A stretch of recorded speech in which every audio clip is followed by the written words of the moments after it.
Have you ever made a choice and then weeks, maybe even years later, you look back and think, why on earth did I really do that? Yeah, it's a feeling we all know. Well, today we're going to pull back the curtain on the hidden forces that are secretly behind our decisions, the real architects of our lives.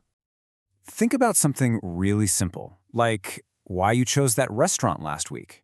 You probably told your friends it was for the good reviews, or maybe you just said you were craving pasta. And look, those are perfectly good reasons. But what if the real reason was a subconscious need for comfort food? Or maybe you wanted to go to that place you saw an old friend post about online. It just goes to show you even our smallest choices have these hidden depths. And this goes way beyond just picking a place for dinner. I'm talking about the big stuff, our career, who we choose to be with, where we decide to live. We build these really logical, elaborate justifications for our choices, but deep down there's often this disconnect. It feels like we're walking on this clear path towards a goal, but what we don't see is that the path is actually growing out of this incredibly complex, tangled root system of hidden motivations that can sometimes lead us completely astray. So how in the world do we start to untangle those roots? Well, there's a really powerful framework that can help. It breaks down all our motivations into 3 totally distinct layers. And get this, they're often in conflict with each other. Understanding these layers is truly the first step to figuring out why we do what we do. So here they are, what we call the 3 good reasons. First, you've got the articulated reason. That's the simple story we tell other people. Second, there's the rationalized reason, which is the story we tell ourselves. And third, the big one, the true subconscious driver. This is the hidden engine that's really in the driver's seat. Let's break each of these down. Okay, so first up is the articulated reason. This is your go-to public-facing explanation. It's clean, it's simple, and it's socially acceptable. You know, things like, oh, I took this job for the better work-life balance, or we chose the Italian place because I was craving pasta. It's basically the soundbite for your decision. Next, we dive a little deeper to the rationalized reason. This is where our own mental gymnastics come into play. It's that internal story we create to make sure our decision feels consistent with who we think we are. It's not really a lie, it's more like our brain's clever way of smoothing over some of the more uncomfortable motives. You know, like fear, or maybe even envy, so that we can feel really good about the choice we made. And that brings us to the most powerful layer of all, the true subconscious driver. Think of it like an iceberg. Our conscious mind is just that little tip you see above the water. This driver? It's the massive, unseen part of the iceberg beneath the surface. These are the deep, primal forces forged way back in our childhood, our unmet needs, our core beliefs, the patterns that powerfully guide our choices, often without us having a clue. All right, so this framework makes sense in theory, right? But let's see how it actually plays out in a real-life situation. We're going to look at the story of a woman named Sarah, whose decision to get married is a perfect, and I mean perfect, illustration of these 3 layers all at work at the same time. So for Sarah, the articulated reason was simple, and it was genuine. She was in love. Her rationalized reason was also totally valid. She wanted a stable, secure future, and her partner definitely offered that.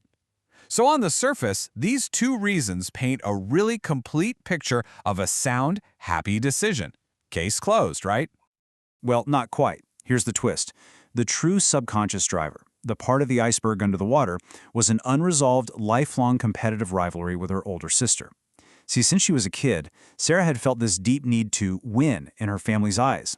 And this marriage, in part, became the subconscious way she could finally resolve that dynamic. And this is so crucial. All 3 layers, the love, the need for security, and the rivalry, were all operating at the same time, each one playing a role in her decision.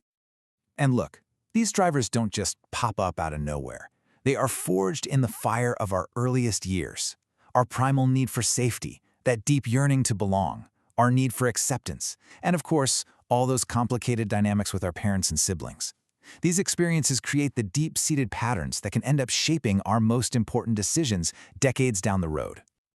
Now here's the problem. When these subconscious drivers stay hidden, they can work directly against our conscious goals.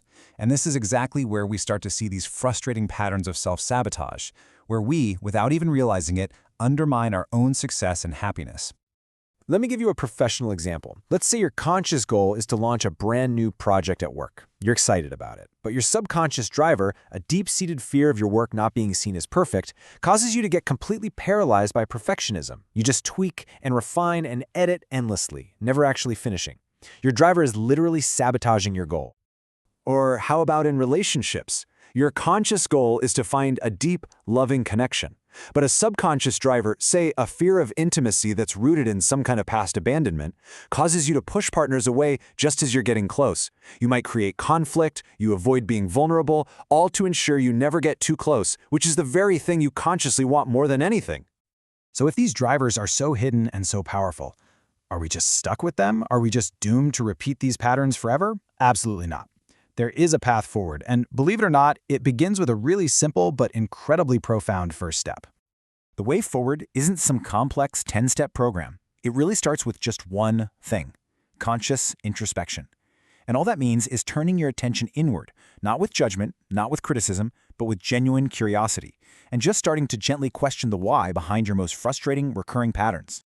So here's a really practical technique you can try. First, identify a pattern in your life that's been frustrating you.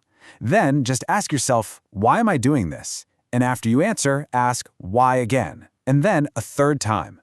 The first why usually gets you the articulated reason. The second one often reveals the rationalized reason. But that third why, that's where you can start to unearth the true subconscious driver.